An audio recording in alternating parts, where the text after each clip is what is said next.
Puji Tuhan, Bapak, Ibu, Saudara dan Saudari yang terkasih di dalam Tuhan Yesus Kristus.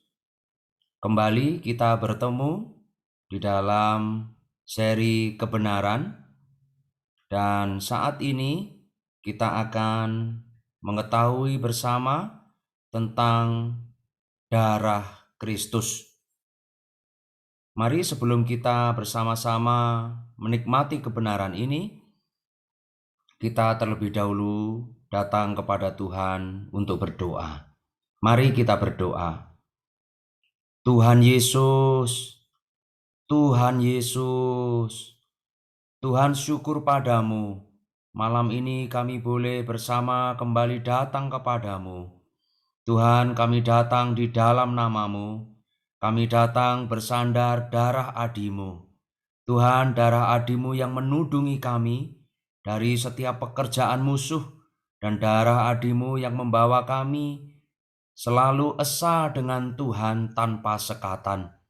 Oh Tuhan, terima kasih untuk waktu saat ini. Kami menyerahkan persekutuan kami saat ini. Tuhan, Dikau singkapkan selubung kami, Dikau sebagai roh hikmat dan wahyu yang menerangi, menyoroti kami, sehingga kami semakin nampak darah Kristus itu, dan kami dapat hidup sesuai dengan apa yang menjadi kehendak Tuhan di dalam darah Kristus. Terima kasih Tuhan, di dalam namamu kami berdoa. Amin. Puji Tuhan. Di dalam seri kebenaran ini, yaitu tentang darah Kristus ini, kita akan bersama-sama mengetahui apa yang dimaksud dengan kehidupan orang Kristen yang normal. Sejak awal kita perlu merenungkan hal ini baik-baik. Pembahasan ini hendak menunjukkan bahwa kehidupan orang Kristen yang normal sangat berbeda dengan kehidupan orang Kristen pada umumnya. Jika kita merenungkan khotbah Tuhan Yesus di bukit, kita tentu akan bertanya, selain oleh Anak Allah, adakah orang yang menempuh hidup semacam itu di bumi?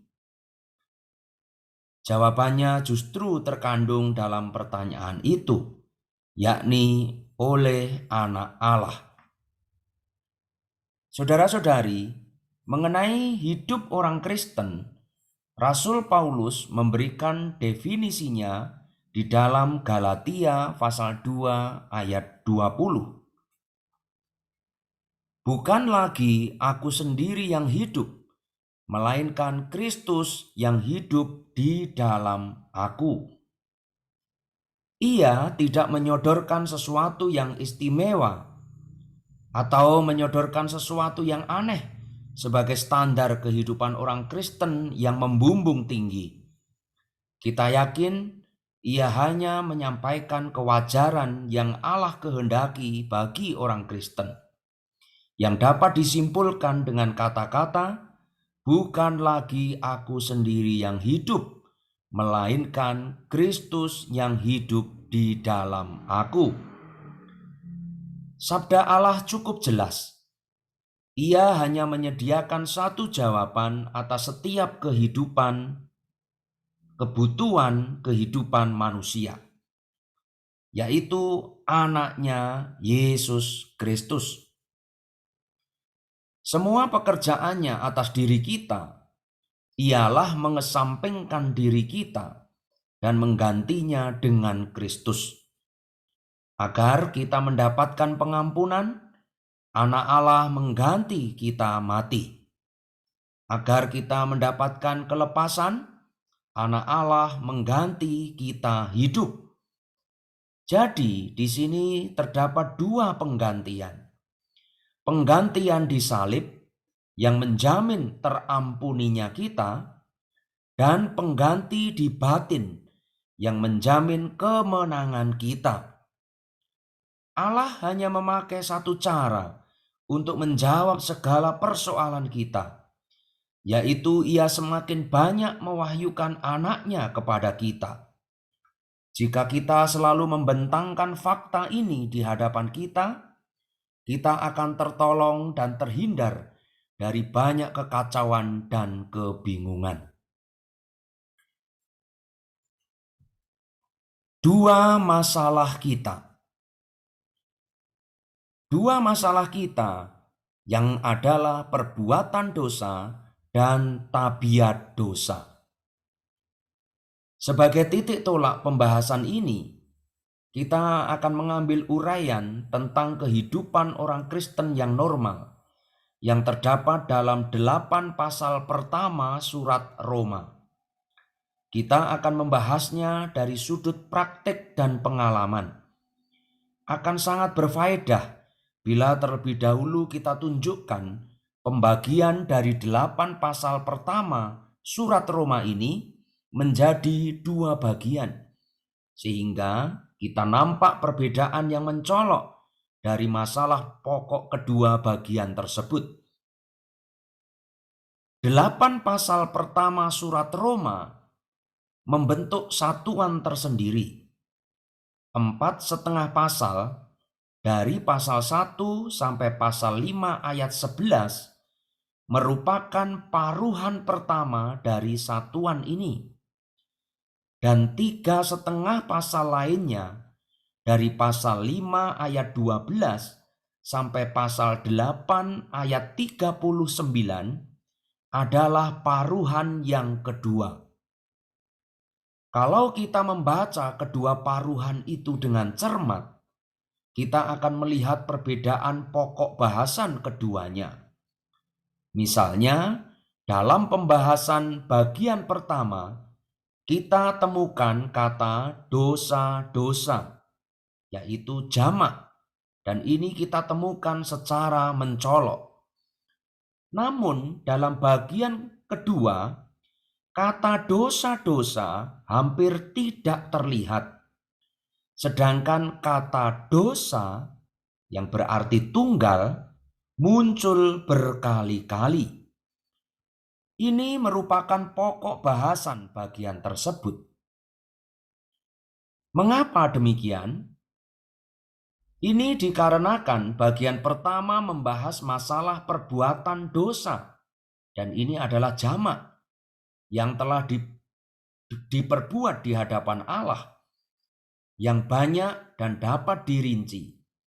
Sedangkan bagian kedua membahas masalah tabiat dosa, yaitu tunggal, yang merupakan dalang atau prinsip yang bekerja di dalamku. Tidak peduli berapa banyak perbuatan dosa yang ku perbuat, semuanya selalu dikarenakan satu dalang, yaitu dosa itu. Jadi, selain aku memerlukan pengampunan atas perbuatan dosaku, aku pun memerlukan kelepasan dari kuasa dosa. Yang pertama menjamah hati nuraniku, dan yang terakhir menjamah hidupku. Meskipun aku telah menerima pengampunan atas segala dosa-dosaku, kalau tabiat dosaku belum terbereskan, aku tetap belum memiliki damai sejahtera yang abadi. Ketika untuk kali pertama terang Allah menyoroti hati saya berseru mohon pengampunan. Sebab saya nampak bahwa saya telah melakukan banyak dosa di hadapannya. Tetapi setelah saya menerima pengampunan atas dosa-dosa saya, lambat laun saya menemukan satu masalah yang baru, yaitu tabiat dosa. Saya nampak bukan hanya saya telah berbuat dosa-dosa di hadapan Allah, tetapi juga ada sesuatu yang tidak benar di dalam saya. Ternyata saya memiliki tabiat orang berdosa. Ada satu kecenderungan terhadap dosa di dalam batin saya. Ada satu kuasa yang menarik saya untuk berdosa. Bila kuasa itu bergerak, saya pun melakukan dosa-dosa. Meskipun setelah itu saya memohon pengampunan dan benar-benar beroleh pengampunan. Namun tidak lama kemudian saya berdosa lagi. Demikianlah hidup saya di dalam lingkaran berdosa, diampuni, dan berdosa lagi. Saya sangat bersyukur atas berkat pengampunan Allah. Tetapi saya masih memerlukan sesuatu yang lebih daripada itu, yaitu kelepasan. Sesuatu yang lebih dari itu, yaitu kelepasan. Itulah yang saya perlukan. Pengampunan atas segala yang telah saya perbuat, tetapi saya pun memerlukan kelepasan dari apa adanya diri saya. Dua aspek penyelamatan Allah, darah dan salib.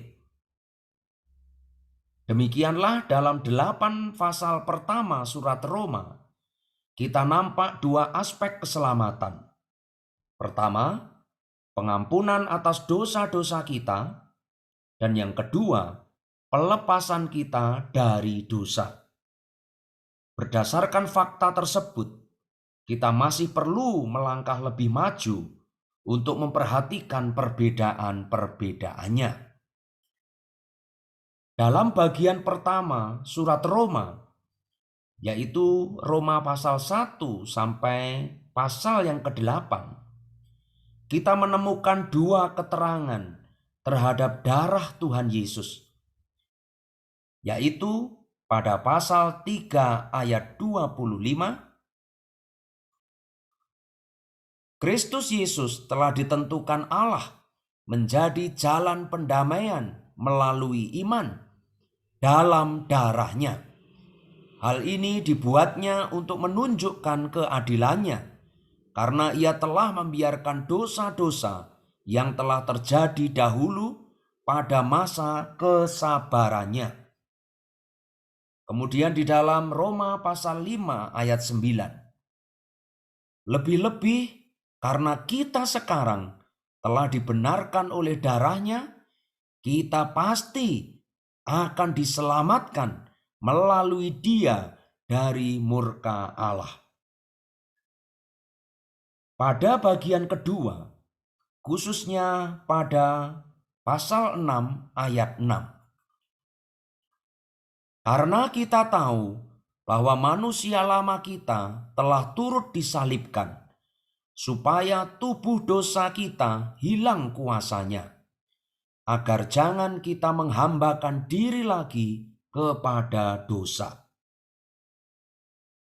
Di dalam pasal 6 ayat 6 ini, muncullah satu konsep baru yang mengatakan bahwa kita sudah disalibkan bersama Kristus.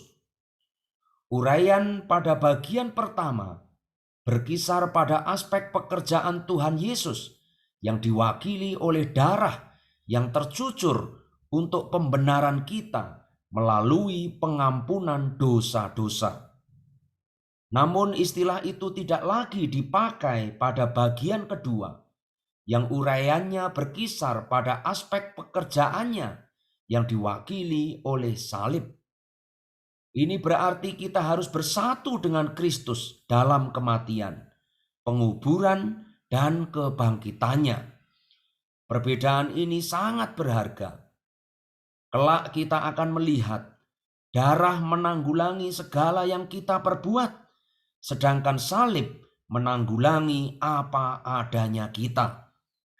Darah menghapuskan dosa-dosa kita, sedang salib menghancurkan akar kemampuan dosa kita. Dalam bab-bab selanjutnya, kita akan membahas aspek kedua dari pekerjaan Tuhan. Masalah dosa-dosa kita. Sekarang mari kita lihat darah adi Tuhan Yesus Kristus dan nilainya bagi kita dalam menanggulangi dosa-dosa kita dan membenarkan kita di hadapan Allah. Hal ini dibentangkan bagi kita dalam ayat-ayat berikut ini. Roma pasal 3 ayat 23. Karena semua orang telah berbuat dosa Roma 5 ayat 8-9. Akan tetapi Allah telah menunjukkan kasih-Nya kepada kita, oleh karena Kristus telah mati untuk kita ketika kita masih berdosa. Lebih-lebih karena kita sekarang telah dibenarkan oleh darah-Nya, kita pasti akan diselamatkan dari murka Allah melalui Dia. Amin. Dan kita baca juga Roma pasal 3 ayat 24-26. Dan oleh anugerah Allah telah dibenarkan dengan cuma-cuma melalui penebusan dalam Kristus Yesus.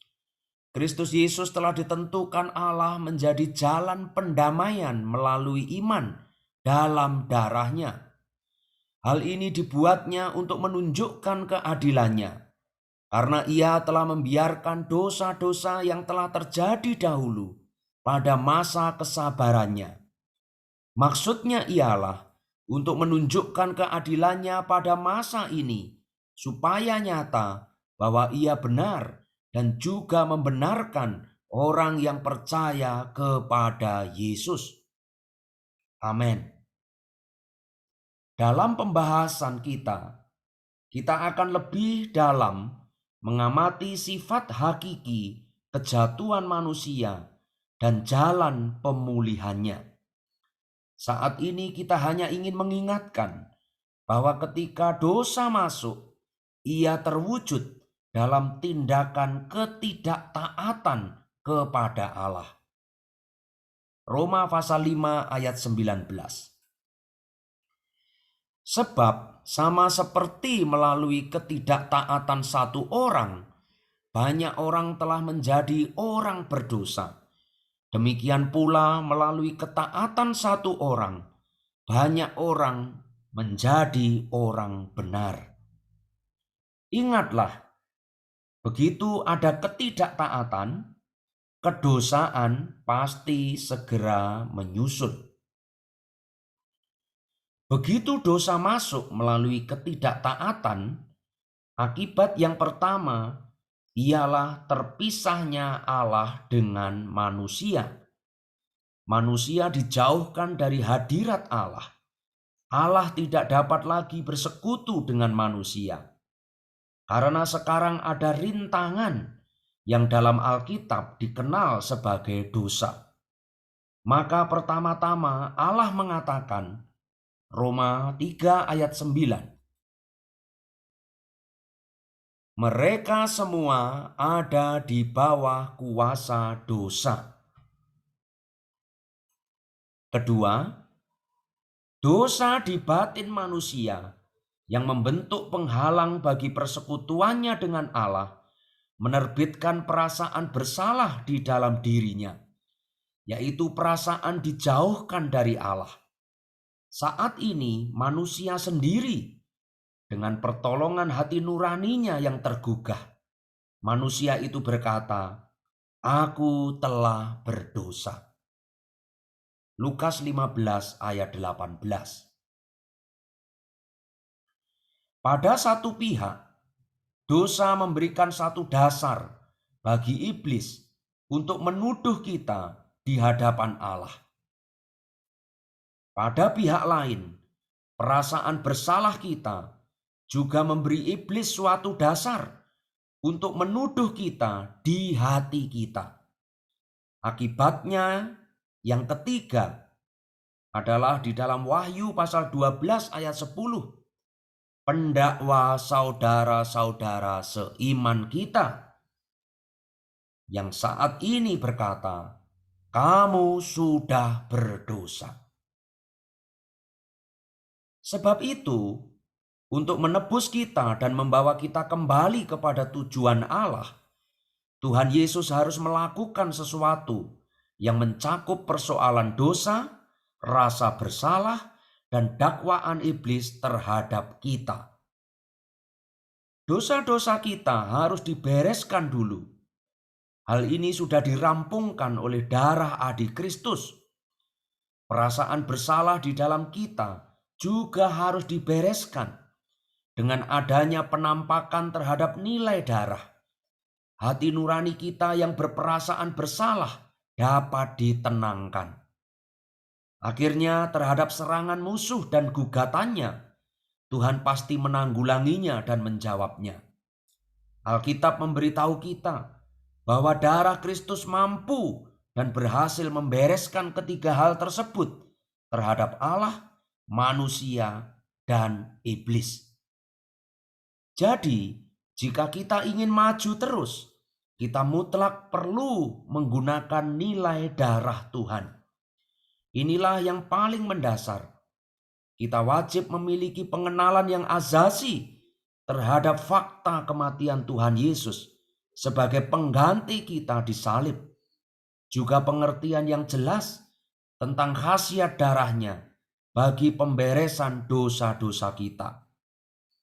Tanpa pengenalan dan pengertian tersebut, kita belum dapat dikatakan sudah mulai menempuh jalan kita.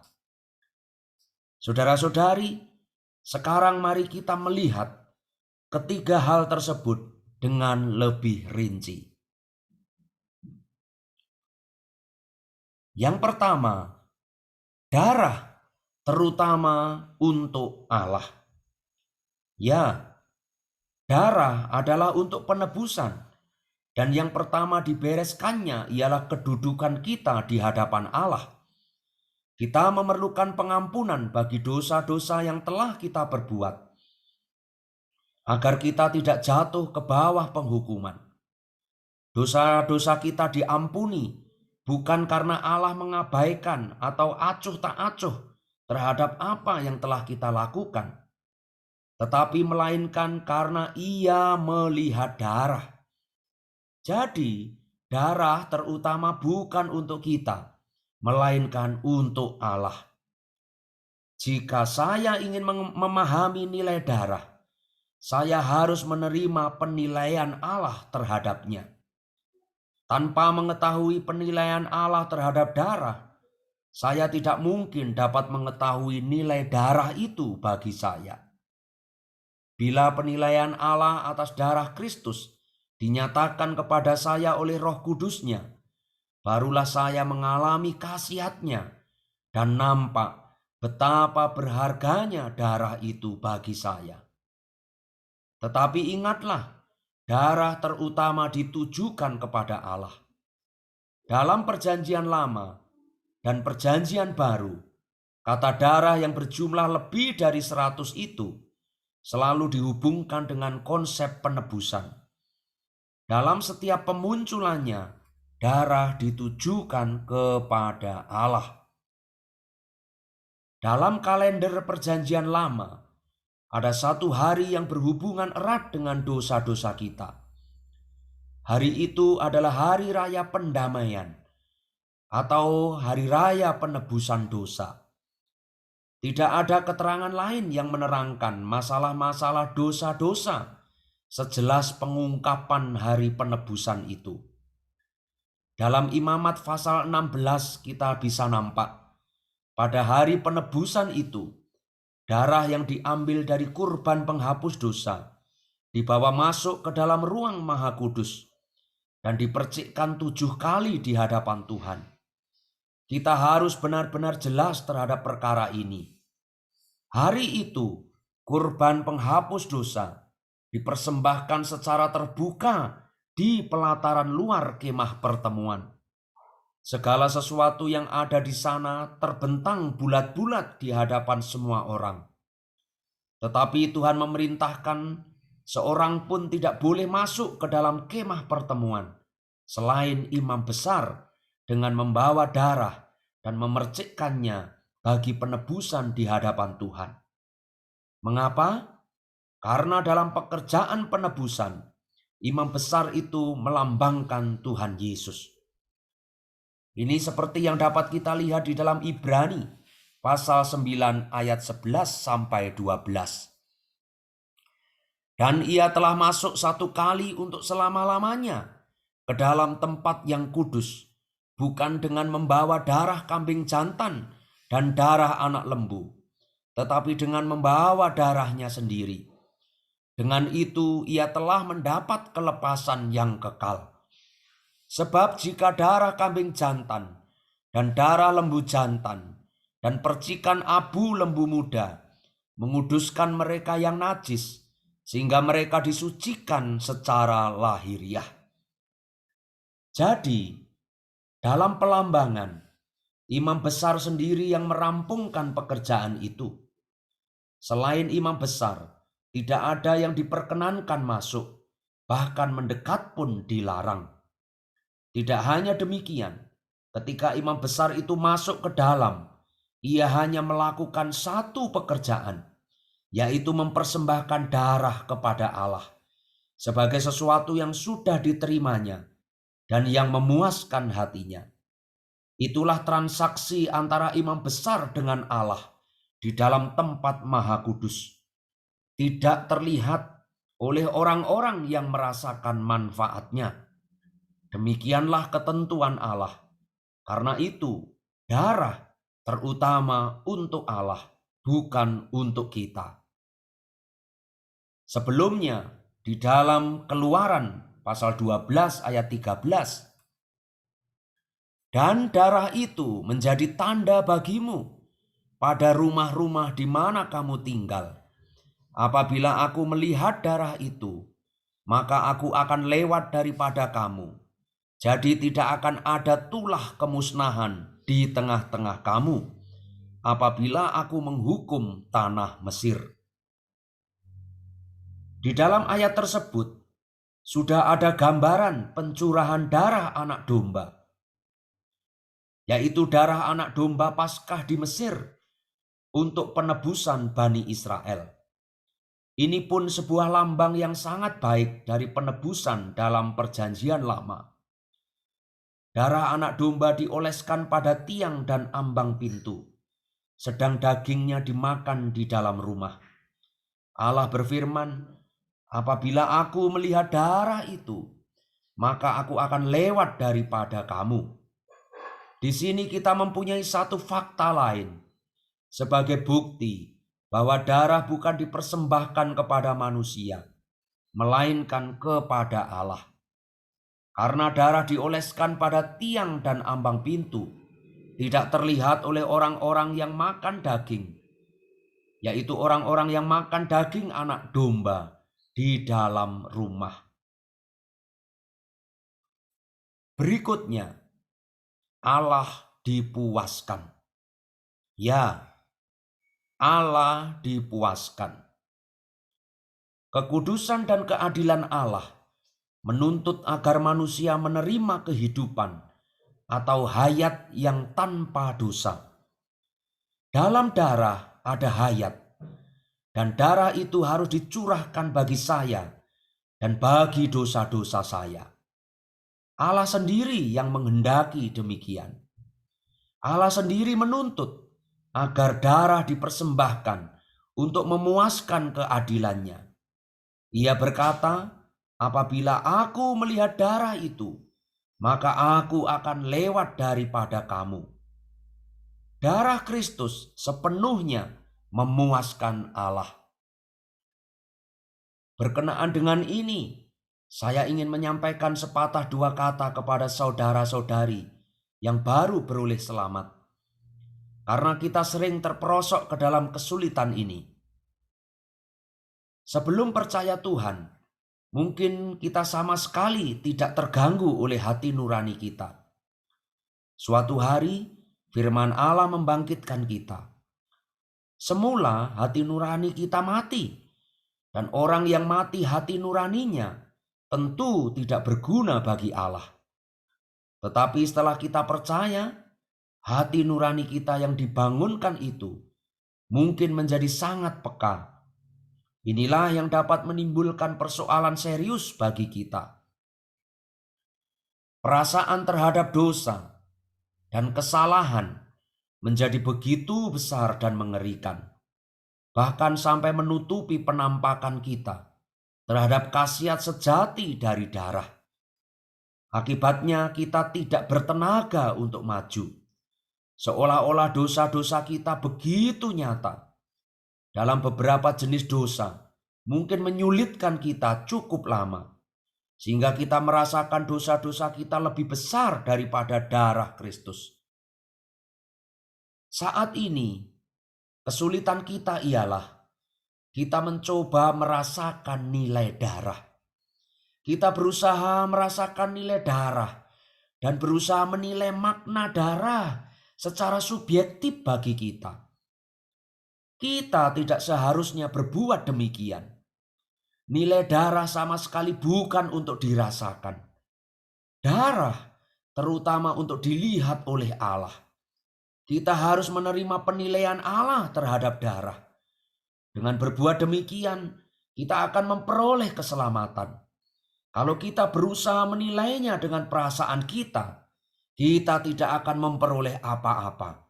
Kita akan tetap tinggal di dalam kegelapan. Ini adalah perkara beriman kepada firman Allah. Kita harus percaya bahwa darah itu berharga bagi Allah, karena Ia mengatakan demikian. Mari kita baca di dalam 1 Petrus pasal 1 ayat 18 dan 19.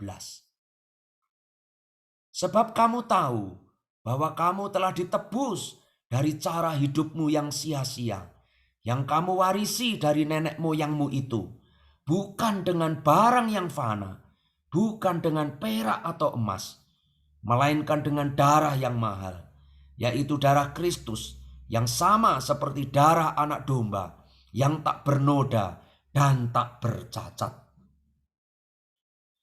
Kalau Allah dapat menerima darah sebagai pembayaran atas dosa-dosa kita dan sebagai harga tebusan kita, maka kita boleh merasa tenang dan terjamin bahwa hutang dosa kita telah terbayar.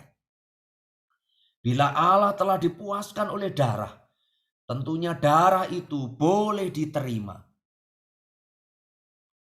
Penilaian kita terhadap darah hanya berdasarkan penilaian Allah. Tidak bisa lebih, tidak bisa kurang.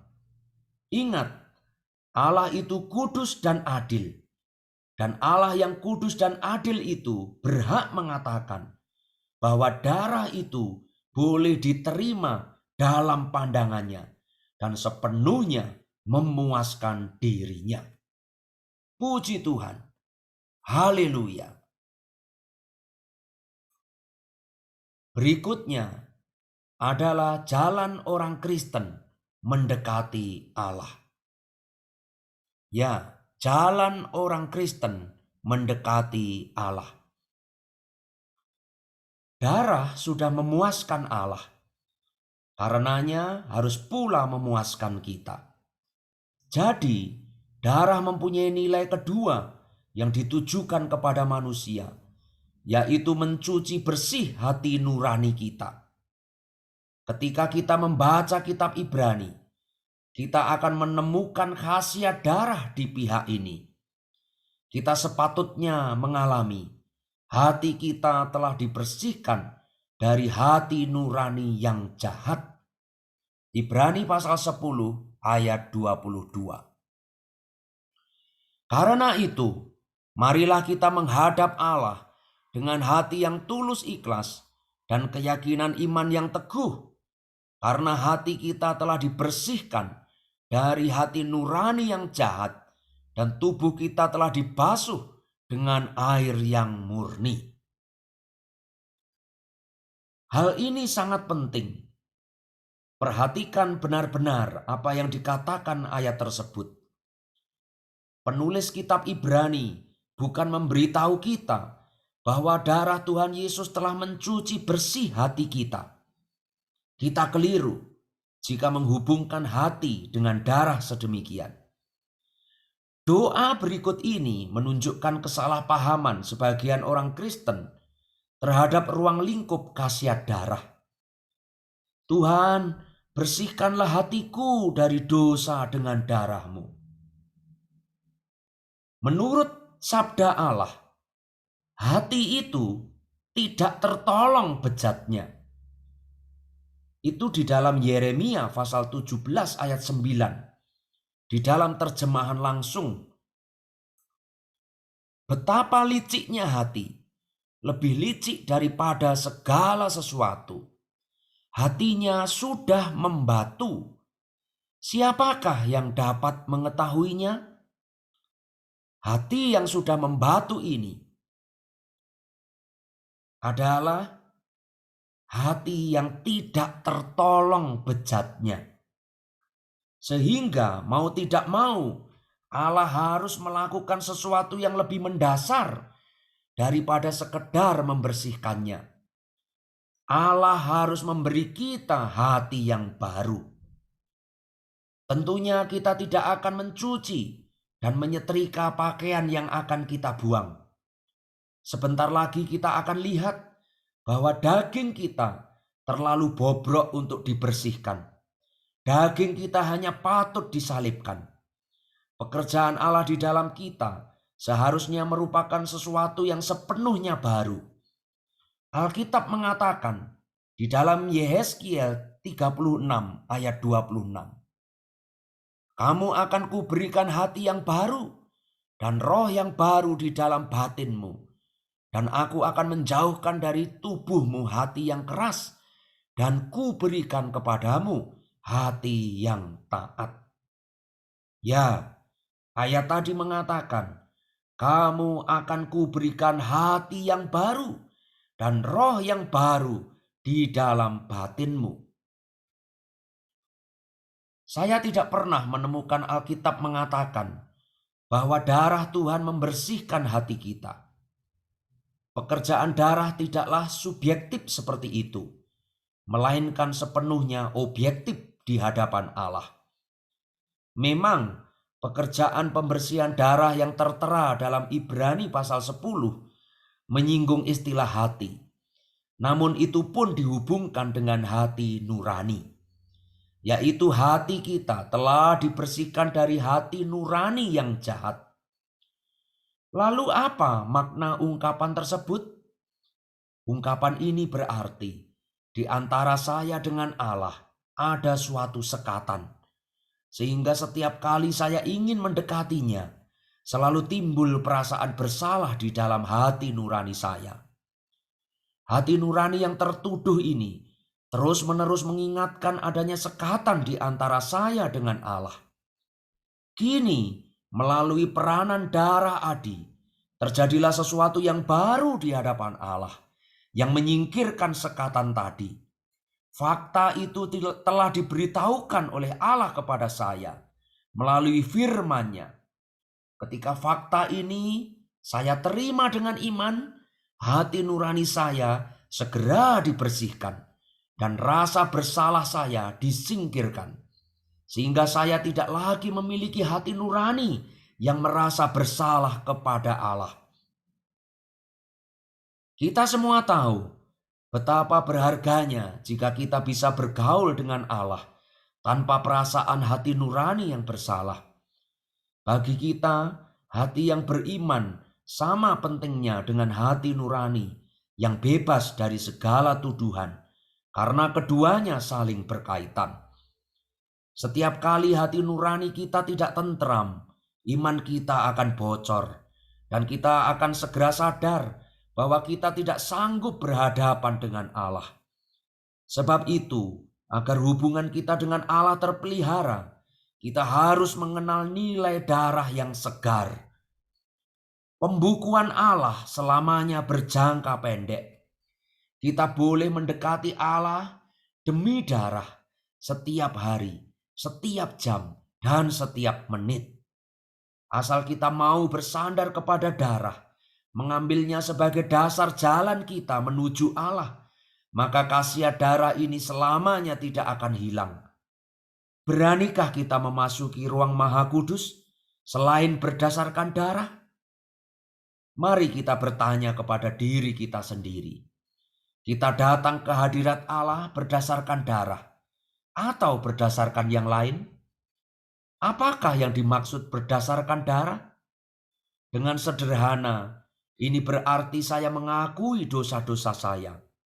Saya mengakui bahwa saya membutuhkan pembersihan dan penebusan. Karena itu saya datang kepada Allah berdasarkan pekerjaan yang telah dirampungkan oleh Tuhan Yesus. Saya hanya berdasarkan perbuatannya datang ke hadirat Allah, bukan berdasarkan pencapaian saya, seperti kebaikan hati saya atau kesabaran saya yang luar biasa pada hari ini, atau karena saya telah melakukan sesuatu untuk Tuhan hari ini. Oh saudara-saudari, tidak demikian. Setiap kali saya datang ke hadirat Allah, saya harus datang berdasarkan darah. Ketika kita ingin menghampiri Allah, kita sering tergoda dengan mengira, karena Allah telah membereskan kita untuk lebih banyak membawa kita ke dalam dirinya.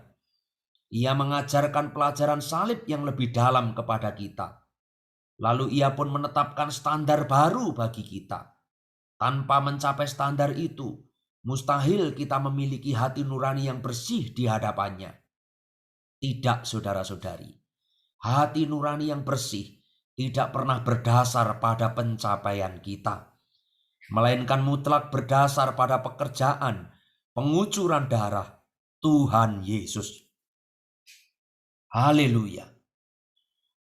Mungkin saya bisa keliru, tetapi saya merasakan dengan jelas bahwa di antara kita ada yang beranggapan, hari ini saya sudah lebih berhati-hati. Hari ini saya sudah lebih baik. Hari ini saya membaca firman Tuhan dengan lebih gairah dan tekun. Maka hari ini saya dapat berdoa dengan lebih baik. Atau hari ini saya mengalami sedikit kesulitan dengan keluarga. Sejak pagi saya sudah merasa sumpek dan saya sudah merasa tertekan. Sekarang ini perasaanku tidak terlalu jernih. Nampaknya ada sesuatu yang tidak beres atas diriku. Sebab itu saya tidak dapat menghampiri Allah. Oh saudara-saudari, sebenarnya apakah dasar Anda untuk menghampiri Allah? Apakah Anda menghampiri Allah berdasarkan hal-hal yang tidak pasti, seperti perasaan Anda yang mengira hari ini Anda dapat melakukan sesuatu bagi Allah? Atau berdasarkan sesuatu yang lebih kukuh dan aman, yaitu fakta bahwa darah telah tercucur dan bahwa Allah memandang darah itu dan merasa puas karenanya? Tentu saja, seandainya darah itu bisa mengalami perubahan, maka darah tidak dapat dijadikan dasar untuk menghampiri Allah. Namun darah tidak pernah berubah dan darah tidak mungkin berubah. Sebab itu Anda dapat dengan penuh keberanian menghampiri Allah. Dan keberanian itu Anda miliki berdasarkan darah, bukan berdasarkan pencapaian pribadi Anda sendiri.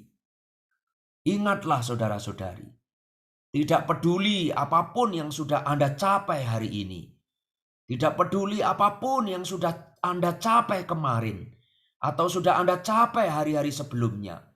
Begitu Anda hendak masuk ke dalam ruang Maha Kudus, Anda tetap harus segera berpijak pada dasar yang aman dan satu-satunya, yaitu darah yang telah tercucur.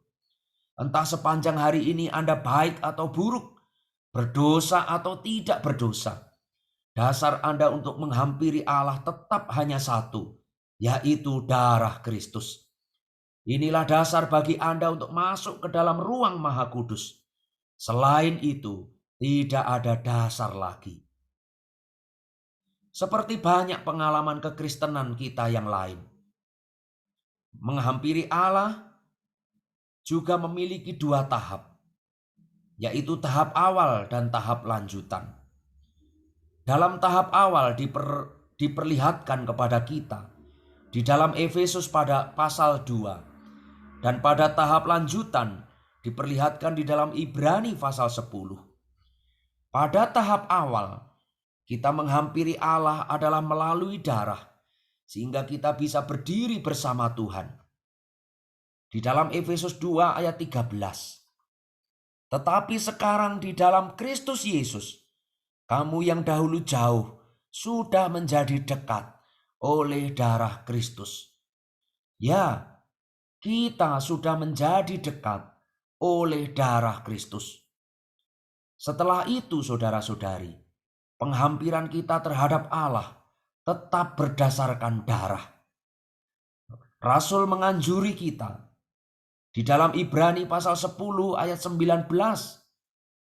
Jadi saudara-saudara, kita sekarang dengan penuh keberanian dapat masuk ke dalam tempat kudus oleh darah Yesus. Karena itu, marilah kita menghadap Allah dengan hati yang tulus ikhlas dan keyakinan iman yang teguh. Karena hati kita telah dibersihkan dari hati nurani yang jahat dan tubuh kita telah dibasuh dengan air yang murni. Haleluya. Kita memulainya berdasarkan darah. Kita memulainya bersandarkan darah.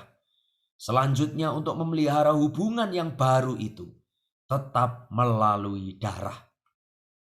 Bukannya setelah diselamatkan oleh darah, saya lalu melihara persekutuan saya dengan Allah berdasarkan hal yang lain. Mungkin Anda berkata, itu sangat mudah.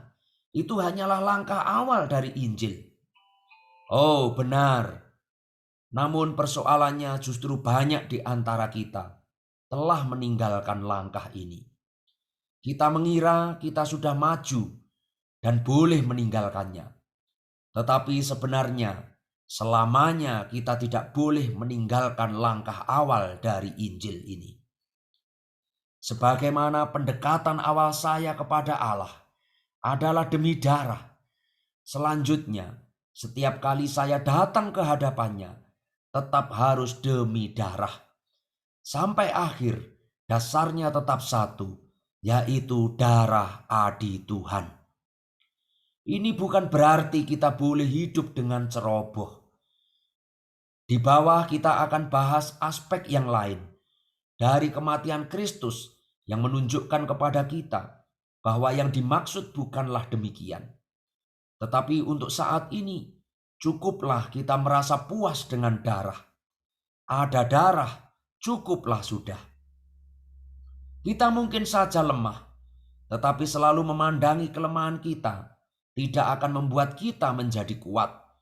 Mencoba merasakan keburukan dan menyesalinya tidak akan membuat kita lebih kudus. Semua itu tidak bisa menolong kita. Karena itu marilah kita dengan penuh keberanian menghampiri Allah dengan darah. Marilah kita berdoa. Tuhan, saya belum paham sepenuhnya nilai darah. Tetapi saya tahu darah itu telah memuaskan-Mu. Ada darah itu cukuplah bagiku. Itulah sandaranku satu-satunya. Kini aku nampak, entah aku sudah maju atau sudah mencapai sesuatu atau tidak, itu tidaklah penting. Setiap kali aku datang kepadamu, dasarku adalah selalu darah adi. Haleluya. Jika kita berdoa demikian, saudara-saudari, hati nurani kita menjadi bersih di hadapan Allah. Tanpa darah, hati nurani tidak mungkin bersih. Darahlah yang memberi kita keberanian.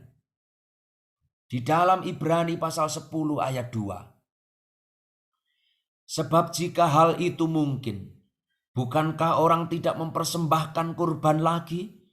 Sebab mereka yang melakukan ibadah itu tidak sadar lagi akan dosa setelah dicucikan sekali untuk selama-lamanya. Haleluya. Tiadalah lagi berasa dosa pada hatinya. Ini adalah perkataan yang mengagumkan dalam Ibrani 10 ayat 2 tadi, yang kita ambil dari terjemahan lama. Saudara-saudari, kita dibersihkan dari setiap dosa. Dan bersama Rasul Paulus, kita pun dapat menggemakan perkataan Daud.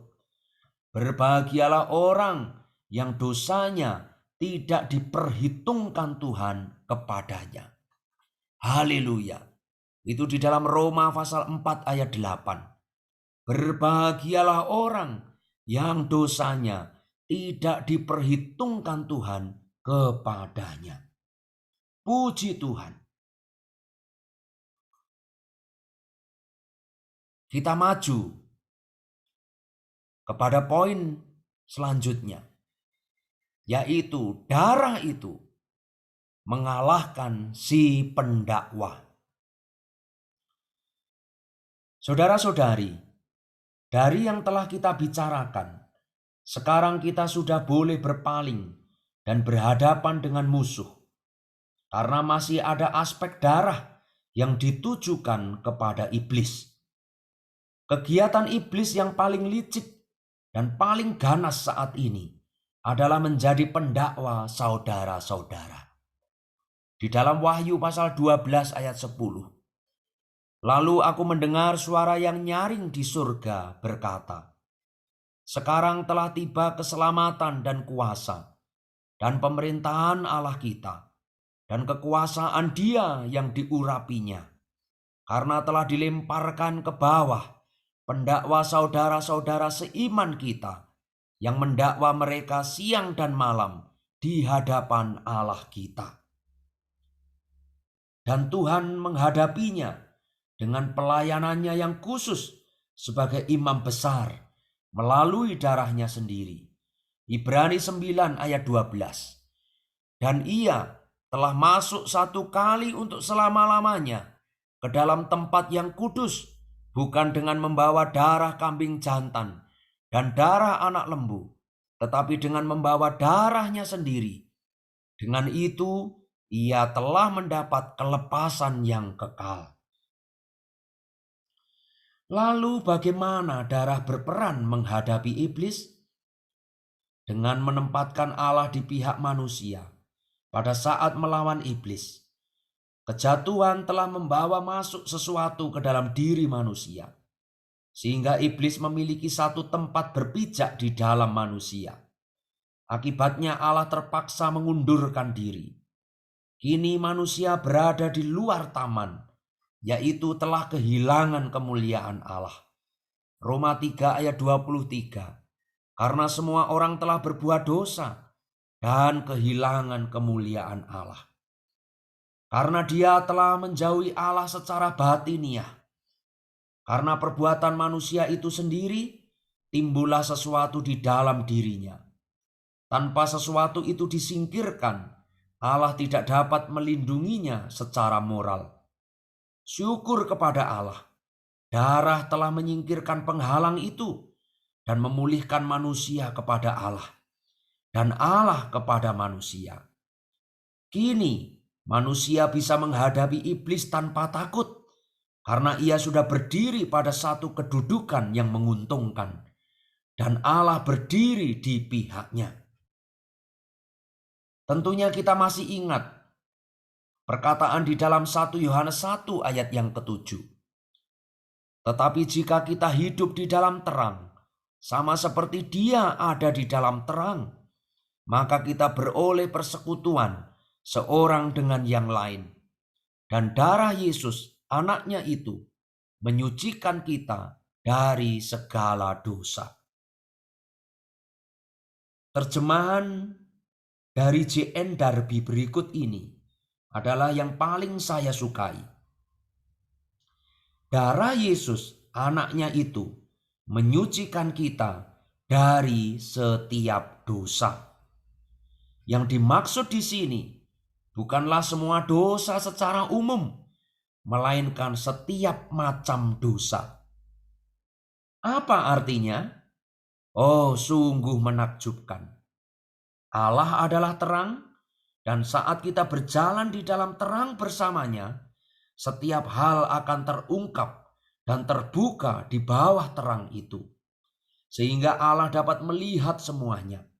Dan sekarang darah mampu membersihkan kita dari setiap dosa. Oh, pembersihan yang sungguh indah. Ini bukan berarti saya tidak mengenal diri saya lagi secara mendalam, atau Allah kurang mengenali saya. Juga bukan berarti saya hendak menyembunyikan sesuatu atau Allah mengabaikan sesuatu. Bukan demikian. Melainkan Allah di dalam terang, saya juga di dalam terang. Lalu darah Adi membersihkan saya dari setiap dosa.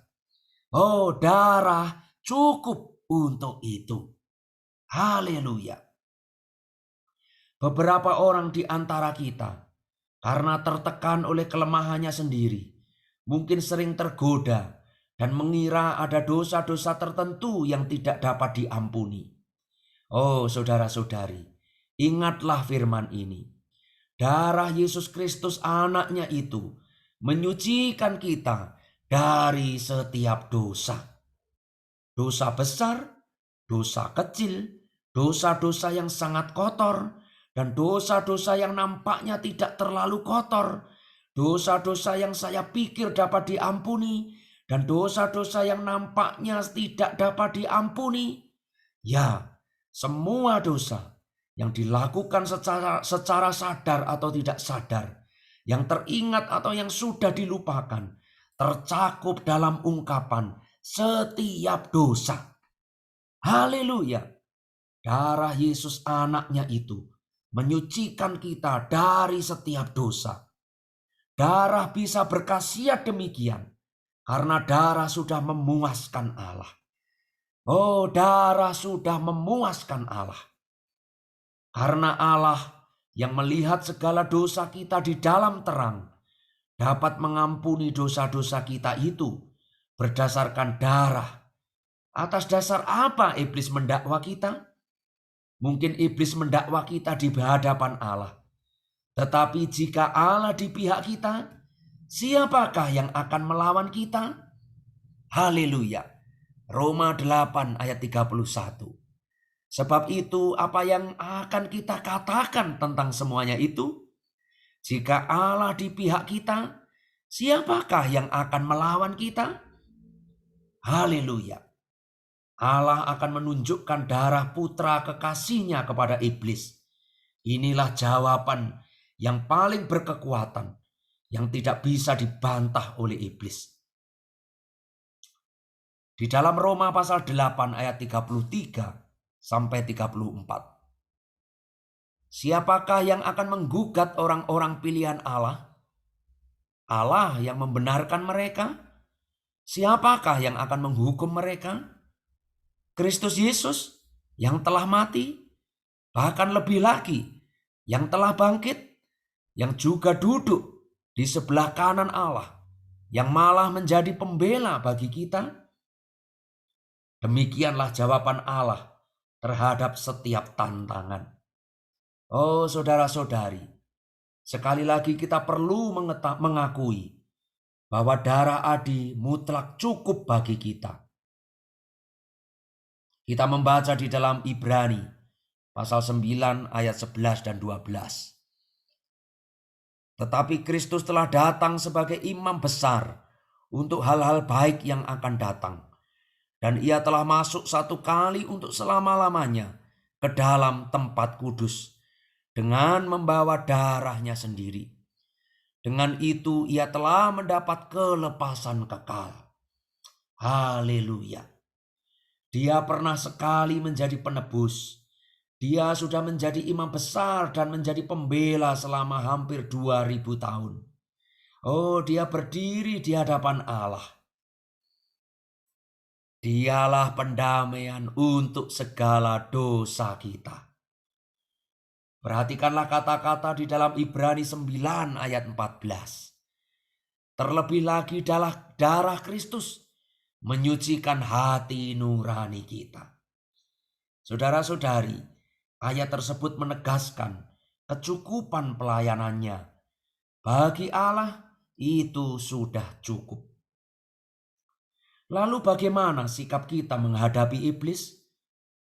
Ini penting, karena ia menuduh kita tidak hanya di hadapan Allah, juga di dalam hati nurani kita. Sering iblis menuduh kita, kamu telah berdosa dan masih terus berdosa. Kamu lemah dan Allah tidak sudi lagi berhubungan denganmu. Oh saudara-saudari, lalu kita tergoda atau kita tertipu untuk melihat ke dalam dan membela diri dengan mencoba menemukan dalam diri kita, di dalam perasaan kita, atau di dalam tingkah laku kita, suatu dasar untuk meyakinkan bahwa iblislah yang salah, Atau mungkin kita tertipu dengan mengakui bahwa kita tidak dapat lagi ditolong, sehingga kita terseret kepada keadaan yang ekstrim, yaitu kita menjadi tertekan dan putus asa. Oh, demikianlah tuduhan merupakan senjata iblis yang paling hebat dan ampuh. Ia menuding dosa-dosa kita dan menggugat kita berdasarkan dosa-dosa kita di hadapan Allah. Kalau kita menerima tuduhannya, maka kita segera jatuh. Saudara-saudari, mengapa kita mudah menerima tuduhan iblis? Ini dikarenakan kita masih berharap memiliki sedikit kebenaran pada diri kita sendiri. Dasar pengharapan ini keliru. Dalam hal ini, iblis sering berhasil membuat kita melihat ke arah yang salah, sehingga iblis menang dan kita yang kalah. Kalau kita telah belajar dan tidak mempercayai daging, maka kita tidak akan heran bila kita berdosa, karena sifat daging adalah berdosa. Mengertikah Anda, saudara-saudari? Karena kita belum mengenal sifat kita yang sesungguhnya, dan kita belum melihat betapa tidak berdayanya diri kita, maka kita masih mengharapkan sesuatu pada diri kita. Akibatnya ketika iblis datang dan mendakwa kita, maka kita jatuh. Allah mampu menanggulangi dosa-dosa kita, tetapi ia tidak dapat menanggulangi orang yang takluk di bawah tuduhan iblis. Karena orang semacam itu tidak percaya kepada darah. Meskipun darah berbicara baginya, meskipun darah berbicara membelanya, tetapi ia malah mendengarkan iblis. Kristus adalah pembela kita, namun kita yang didakwa malah memihak kepada pendakwa kita. Kita tidak mengenal bahwa diri kita tidak berharga sedikit pun. Saudara-saudari, kita ini hanya patut mati. Selanjutnya kita hanya akan melihat bahwa kita ini hanya patut disalibkan. Kita belum mengenal hanya Allah yang mampu membungkam si pendakwa. Dan melalui darah Adi, dia sudah melakukan hal itu. Saudara-saudari, keselamatan kita tergantung pada memandang Tuhan Yesus dan melihat bahwa darah anak domba sudah membereskan seluruh keadaan yang timbul akibat dosa-dosa kita. Itulah dasar yang teguh bagi kita untuk berdiri. Sekali lagi saya ulangi, saudara-saudari, keselamatan kita tergantung pada memandang Tuhan Yesus dan tergantung kepada melihat bahwa darah anak domba sudah membereskan seluruh keadaan yang timbul akibat dosa-dosa kita. Itulah dasar yang teguh bagi kita, saudara-saudari, untuk kita dapat berdiri melawan tuduhan dan dakwaan dari iblis ini. Saudara-saudari, jangan sekali-kali berusaha menjawab iblis dengan kelakuan baik kita. Lawanlah iblis, selalu lawanlah iblis dengan darah. Ya, kita memang berdosa, tetapi puji Allah, puji Tuhan, darah menyucikan kita dari setiap dosa. Allah telah melihat darah itu, dan oleh darah itu, anak-anak Allah telah memenuhi segala tuduhan iblis. Dan anak Allah, anaknya, telah memenuhi segala tuduhan iblis. Sehingga iblis tidak memiliki dasar untuk menyerang lagi.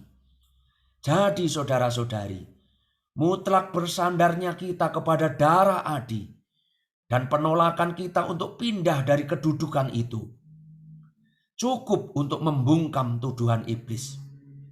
Bahkan membuat iblis kabur. Di dalam Roma pasal 8 ayat 33 dan 34, saudara-saudari. Mari kita baca dengan roh yang menengadah kepada Tuhan. Siapakah yang akan menggugat orang-orang pilihan Allah? Allah yang membenarkan mereka Siapakah yang akan menghukum mereka? Kristus Yesus yang telah mati, bahkan lebih lagi yang telah bangkit, yang juga duduk di sebelah kanan Allah, yang malah menjadi pembela bagi kita. Saudara-saudari, pengalaman ini akan berlangsung terus sampai pada akhir. Di dalam Wahyu pasal 12 ayat 11. Mereka mengalahkan Dia oleh darah anak domba dan oleh perkataan kesaksian mereka.